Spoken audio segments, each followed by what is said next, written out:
After publishing my video report on bank bail-ins, a contractor for the European Central Bank, who asked that his name be withheld for security reasons, contacted me with the following information. Shortly after the FDIC meeting that went viral, my source was assigned an urgent project related to bail-in capability for the European Central Bank, or ECB. Bail-ins is when the bank steals money directly from people's accounts, just like we saw in Cyprus in 2013.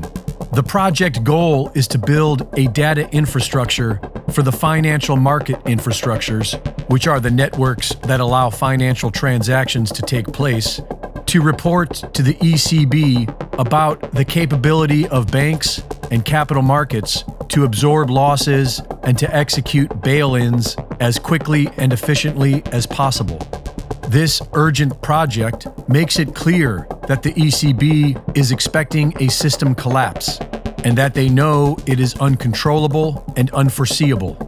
The current security requirements do not legally compel the banks to provide information to the ECB. If a bank is insolvent, they have no incentive to tell the ECB, and so the ECB is not targeting banks directly, but rather financial intermediaries like SWIFT and large settlement houses. The purpose of this contractor's job is to provide a way for the ECB to pinpoint which banks are insolvent and where the collapse will stem from.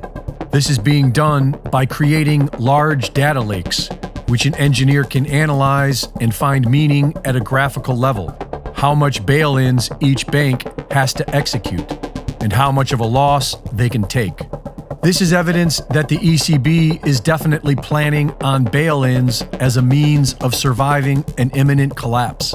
And when this occurs, we can expect multiple banks to close and stock markets around the world to shut down, as the banks steal as much money from the people as they deem necessary. Most of this work is being done in private, but there are pieces of information available to the public on the EU's SRB website, including operational guidance on bail-in implementation and the operational guidance on bail-in playbooks.